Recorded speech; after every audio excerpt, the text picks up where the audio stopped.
Good morning बच्चों। बच्चों आज हम लेके चल रहे हैं क्लास 8th का चैप्टर साइंस में फोर्स एंड प्रेशर। और फोर्स एंड प्रेशर को आपको पता है हम पूरा 0 to n करेंगे। ठीक है। आपको पता है जब हम फोर्स चैप्टर को यानी फोर्स को जब हम डिफाइन करेंगे तो उसके अंदर force is equal to mass into acceleration F is equal to ma आएगा। अब उसको डिफाइन करने के लिए ma क्या होता है, मतलब F is equal to ma वो न्यूटन का सेकंड लॉ है। तो इसका मतलब अब हमें पूरा करना है 0 to n, क्योंकि हमने एनटीएससी के हिसाब से पूरी तैयारी करनी है। तो इसलिए ये इसमें हम आपको पहले न्यूटन्स लॉ ऑफ मोशन पूरे जो 3 नियम हैं वो सारे के सारे आपको बताएंगे। ठीक है। आपको पता है कि अगर हम स्टार्टिंग कर रहे हैं, सबसे पहले न्यूटन के बारे में अगर पूछे हैं तो न्यूटन कौन था, मतलब उसका कब जन्म हुआ था। तो इसका जो पूरा नाम था बच्चों वो था इसाक न्यूटन। Isaac Newton. ठीक है। इस इसाक न्यूटन का जो जन्म हुआ था यानी कि जो बर्थ हुआ था वो होता 4 जनवरी 1643। 4 जनवरी 1643। और ये जो डाइड हुए थे, कौन सी डेट को डाइड हुए थे याद है आप लोगों को? 31 मार्च 31 मार्च 1727। 31 मार्च 1727। ओके बच्चों, 31 मार्च 1727 को डाइड हुए थे इसाक न्यूटन। Got it.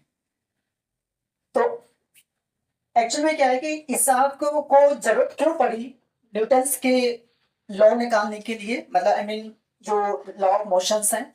तो ब्रह्मांड में ऑल ओवर वर्ल्ड में यानी कि ब्रह्मांड में मतलब जो प्लैनेट्स वगैरह जो भी होते हैं ना वो घूम रहे होते हैं। ठीक है।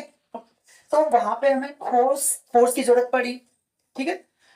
तो इसलिए न्यूटन को कोई भी चीज है उनको मूव कराने के लिए कोई ना कोई फोर्स वगैरह लगाना पड़ता है ना, तभी तो वो चल रही है। ठीक है। तो इसलिए उसको न्यूटन्स के मतलब आई मीन जो लॉ ऑफ मोशन देने पड़े न्यूटन को। तो इसलिए अब एक्चुअल में न्यूटन्स लॉ ऑफ मोशन होते कितने हैं? तो आपके 3 नियम आते हैं, 3 नियम है।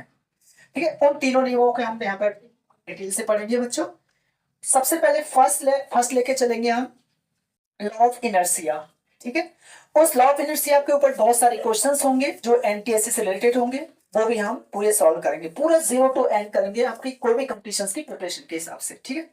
तो सबसे पहले हम लेके चल रहे हैं न्यूटन्स लॉ ऑफ मोशन आखिर होता क्या है। ओके बच्चों, तब तक आप ये राइट कीजिए फिर हम करते हैं। तो बच्चों अब हम लेके चलेंगे न्यूटन लॉ ऑफ मोशन होता क्या है। ठीक है। तो इसमें लिखिए Newton's law of motion. Newton's law of motion comprise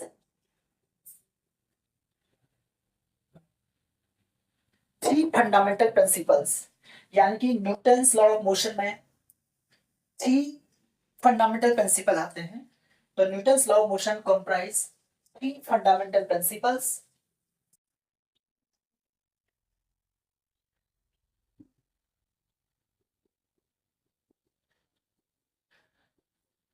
ठीक है। और वो 3 फंडामेंटल प्रिंसिपल्स कौन कौन से हैं? फर्स्ट है law of inertia, second is law of momentum oblique law of acceleration, और जो थर्ड है वो है आपका एक्शन एंड रिएक्शन। ठीक है। तो ये तीनों नियम हैं, 3 fundamental principles that describe the that that describes the relationship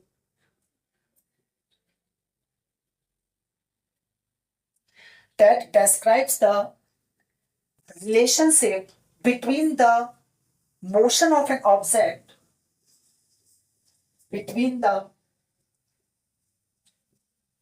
motion of an object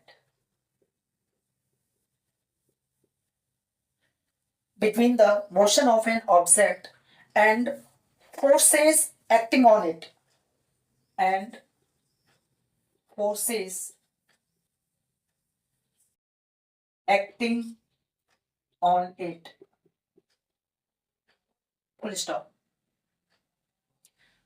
okay बच्चों, अब देखिए मतलब जो न्यूटन लॉ ऑफ मोशन है वो आपको 3 फंडामेंटल प्रिंसिपल इसमें शामिल होते हैं। कॉम्प्राइज का मतलब होता है शामिल होते हैं, जो डिस्क्राइब करता है रिलेशनशिप, मतलब एक संबंध स्थापित करेगा किस किसके बीच में, कि भाई कोई भी ऑब्जेक्ट है, आप उसे मूव करा रहे हो, मोशन करा रहे हो, और उन मतलब आई मीन जैसे कोई आपकी ऑब्जेक्ट है वो मोशन कर रहा है, मूव कर रहा है, आप फोर्स लगा रहे हो तो वो रुक जाएगा, ठीक है। या कोई बॉडी रेस्ट में है, आप उसे फोर्स लगाओगे तो वो मूव करने लगेगा।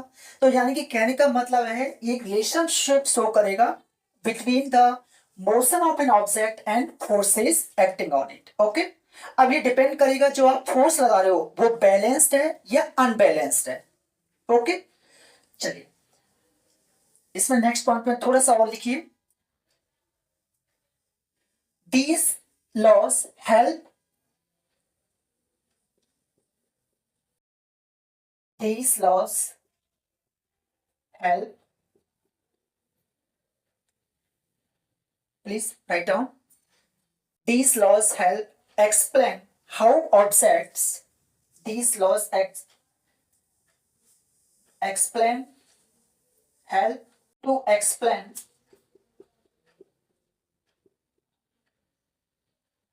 these laws help to explain how objects move, how objects move in our everyday world, in our everyday world, in our everyday world and in the universe, and in the universe, full stop. तो मतलब बच्चों ये जो आपका law है ये explain करेंगे कि हमारे मतलब आई मीन एवरीडे वर्ल्ड में, एवरीडे वर्ल्ड का मतलब है आई मीन अर्थ, वर्ल्ड मतलब अर्थ, ठीक है। यहाँ पर वर्ल्ड का मतलब होता है अर्थ।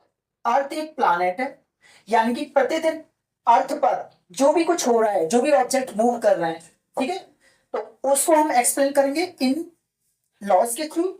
और इन द यूनिवर्स, यूनिवर्स में आपका एक प्लैनेट अर्थ भी आ जाएगा, इसके अलावा जितने भी तुम्हारे स्टार्स हो गए, ठीक है, मैटर्स हो गए, गैलेक्सीज, यानी कि ऑल जितने सब कुछ एवरीथिंग जो आप दिखाई दे रहे हो वो कहलाता है यूनिवर्स। ओके, तो प्लीज राइट डाउन। फिर इसके बाद हम तीनों लॉ, 3 लॉज को वन बाय वन एक्सप्लेन करेंगे। तो प्लीज राइट डाउन बच्चों। तो सबसे पहले फिर हम फर्स्ट नियम लेंगे। तो बच्चों अब हम लेके चल रहे हैं न्यूटन्स लॉ ऑफ मोशन में there are 3 laws. First, Newton's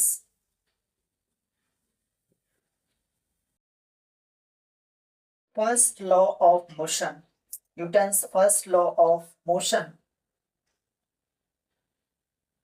जिसे कहते हैं बच्चों law of inertia, law of inertia.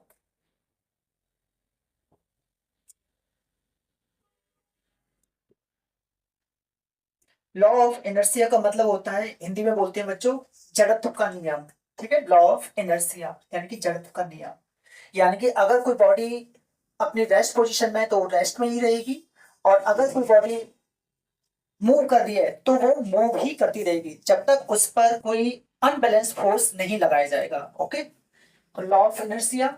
Second law हम करेंगे न्यूटन्स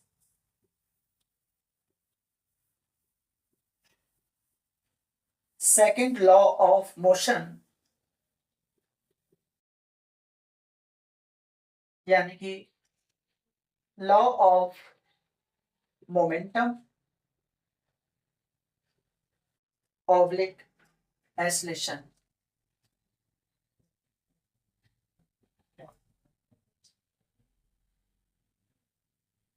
ठीक है, और आपका ये जो हम F is equal to M वे M A, F is equal to M A, वो इसमें यूज करेंगे, या P is equal to M B या F is equal to M A, वो न्यूटन्स का सेकंड लॉ है, जो आपके यहाँ पे क्लास 8 का चैप्टर है फोर्स एंड प्रेशर, इसमें आएगा। ठीक है, तो Newton's third law, third law के बारे में और देख लेंगे, इन सबको हम पूरी डिटेल से करेंगे। ठीक है, विद क्वेश्चंस। इसमें लिखिए third, Newton's third law of motion, और जिसे बोला जाता है बच्चों law of action reaction.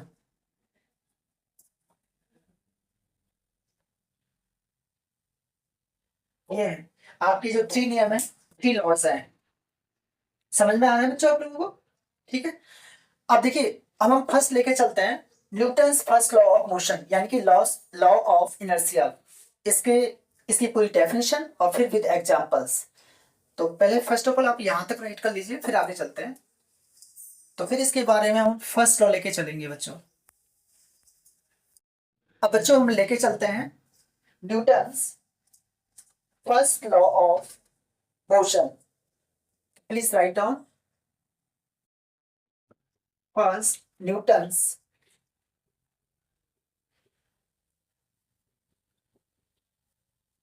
First law, Newton's first law of motion.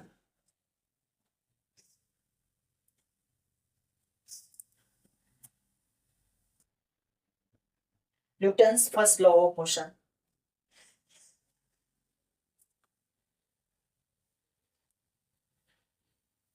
अब देखो बच्चों, Newton's first law of motion में अगर आपसे कहा जाए कि भाई ये मतलब आई मीन ये कौन सा नियम है, ठीक है, Newton's first law of motion, इसको हम मतलब दूसरा नाम क्या देंगे, तो ये है लॉ ऑफ इनर्शिया। इसको बोला जाता है बच्चों लॉ ऑफ इनर्शिया।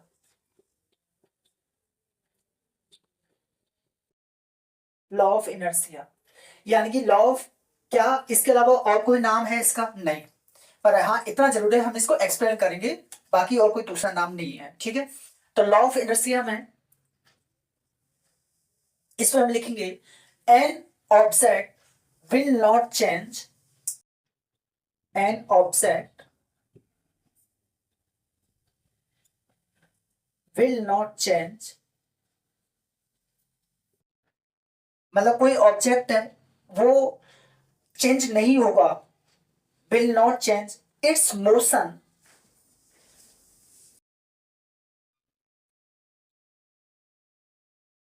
अनलेस, कब तक नहीं होगा? जब तक उस पर कोई दूसरा अनबैलेंस फोर्स ना लगे, unless acted on, acted on, unless acted on by an unbalanced force, by an unbalanced force.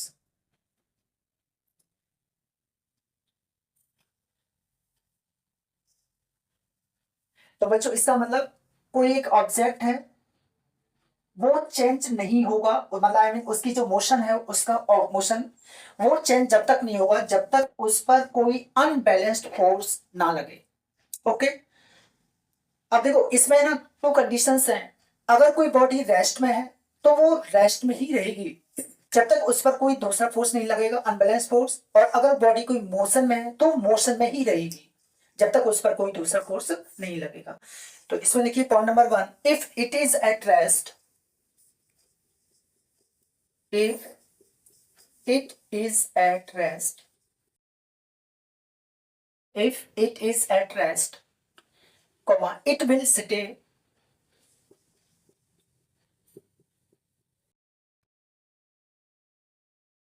तो वो मतलब रेस्ट में ही रहेगी, at rest,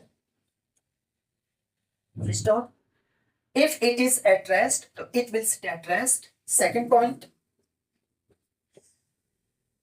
if it is in motion, if it is in, second point, if it is in motion it will remain, it will remain at the same velocity and same direction, it will remain at the same velocity and same direction.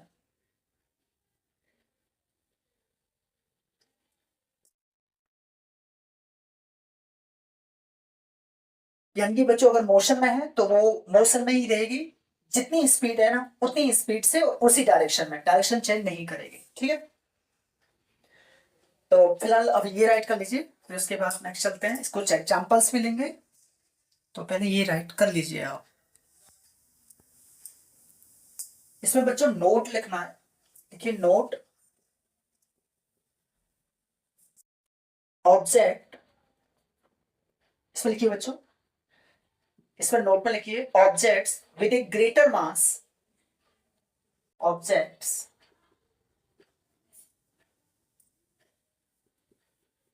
with a greater mass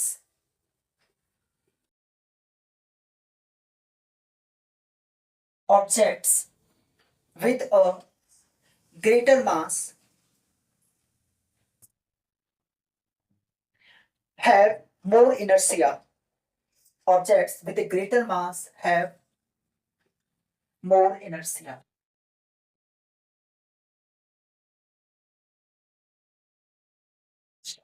इसका मतलब समझे आप, यानी कि ऐसी body जिसका मास ज्यादा है तो नेचुरल है उसका इनर्शिया भी क्या होगा बच्चों, ज्यादा होगा। क्योंकि और ऐसा ऑब्जेक्ट जिसका मास कम है तो यानी कि उसका इनर्शिया भी कम होगा।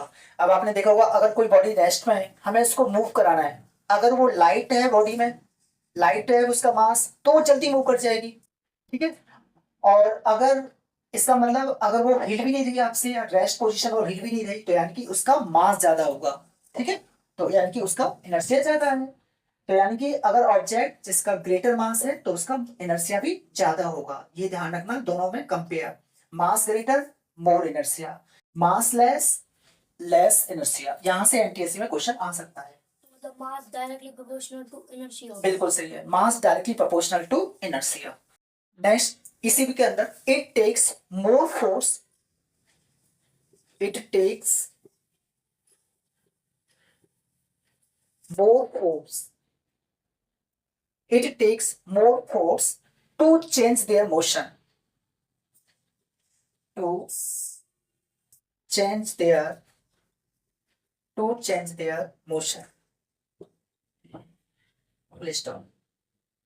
तो यानी कि अभी जैसे याचक बिल्कुल सही कहा आपने कि सर अगर जिसका मास ज्यादा है, मास ज्यादा है तो यानी कि इनर्शिया भी ज्यादा होगा, और अगर मास कम है, इफ मास कम है तो यानी कि इनर्शिया भी कम होगा। नेचुरल है, अगर किसी बॉडी को हमें मूव कराना है, अगर मास कम है तो इसमें ज्यादा फोर्स लगेगा और वो जल्दी मूव करेगी। यहाँ पर इट टेक्स मोर फोर्स लगाना पड़ेगा, अगर बॉडी का मास ज्यादा है तो मोर फोर्स लगाना पड़ेगा उसको मूव कराने के लिए। ठीक है, अब इसके ऊपर डिपेंड हम कुछ क्वेश्चंस लेंगे, एग्जांपल्स लेंगे। तो पहले आप यहां तक राइट कर लीजिए। ठीक है बच्चों, फिर लिखते हैं हम एग्जाम्पल नंबर फर्स्ट। अब देखिए बच्चों, एग्जाम्पल फर्स्ट यानी कि हम केवल लॉ ऑफ इनर्शिया पर ही सारे एग्जांपल्स लेने वाले हैं। तो इसमें लिखिए, a passenger in a moving बस, ए पैसेंजर, आप इसका आंसर बताना बच्चों, है ना। A passenger in a moving बस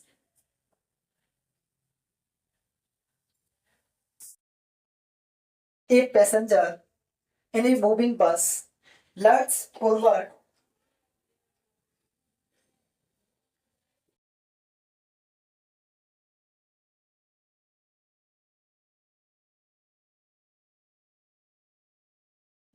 यहां पर लर्ट्स का मतलब क्या होता है, लर्ट्स का मतलब होता है झटके।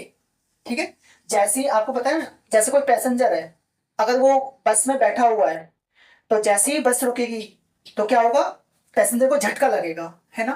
तो ऐसा क्यों होता है, तो lurches forward when it stops, when it stops point full stop why question mark. इसका आंसर बच्चों आप सोच के बताइए, ठीक है। आपको हम 30 मिनट्स का टाइम देते हैं, सॉरी 30 सेकेंड, 30 सेकेंड का टाइम देते हैं। सोचिए इस क्वेश्चन के ऊपर और मुझे जल्दी से बता दो। तो बच्चों आपने बिल्कुल सही आंसर दिया है इसका।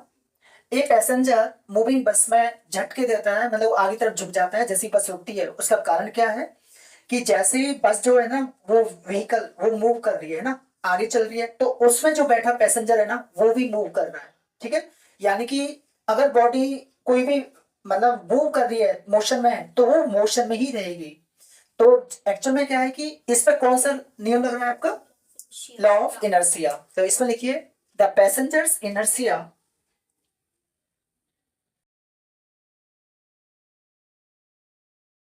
the passenger's inertia keeps the passenger's inertia keeps them moving forward, keeps them moving forward, full stop।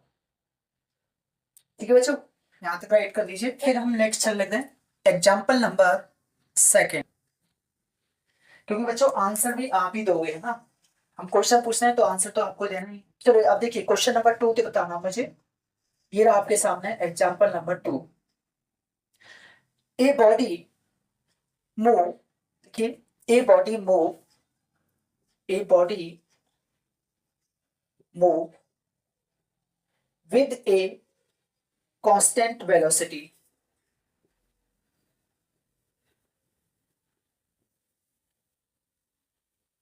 a body move with constant velocity. What about its with constant velocity? What about its, what about its net force? Question mark. बताइए बच्चों क्या होगा इसका answer. तो मैं आपको देता हूं 30 सेकेंड, सोच के बताइए। हाँ चलिए बच्चों बताइए इसका आंसर क्या होगा, कौन बताएगा। 0। हाँ या जो बताइए, आंसर इज 0। 0। बिल्कुल सही है, अच्छा सही है, 0 आंसर होगा।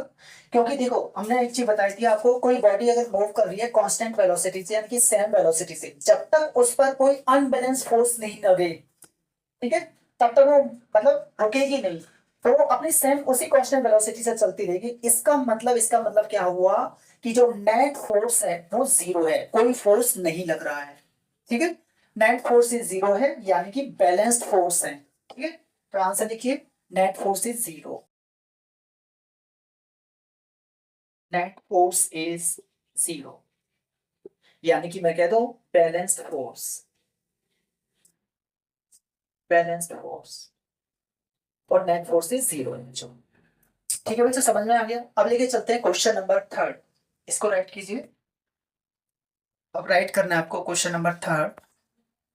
अब बच्चों क्वेश्चन नंबर 3, क्वेश्चन नंबर 3 बताना मुझे। अभी जैसे अक्षता आपने क्वेश्चन पूछा था ना कि व्हाट इज इनर्शिया, तो मैं आपको आंसर नहीं बताऊंगा, आपसे क्वेश्चन पूछूंगा, ठीक है।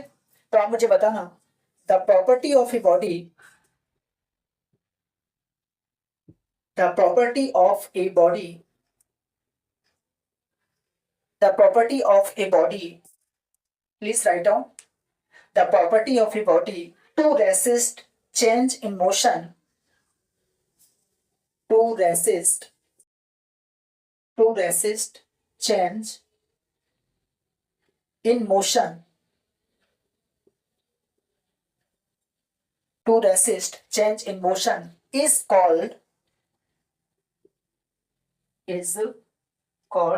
question mark। Inertia। Inertia। बिल्कुल सही है, आंसर है इसका इनर्शिया। तो लिख लीजिए बच्चों आंसर इज इनर्शिया, यानी कि एक बॉडी की ऐसी प्रॉपर्टी जो उसके मोशन को चेंज करने के लिए रेसिस्ट कर रही है, रेसिस्ट का मतलब रोक रही है कि भाई वो चेंज ना करे, मोशन को चेंज ना करे। अगर रेस्ट में तो रेस्ट में ही रहे, और मोशन है तो मोशन में ही रहे। तो वो कहलाती है इनर्शिया। वो प्रॉपर्टी, बॉडी की जो प्रॉपर्टी है वो कहलाती है बच्चों इनर्शिया। ठीक है, ये इसका आंसर है। That is very important question, क्योंकि ये आपने भी पूछा था अभी, तो एग्जाम में आता है।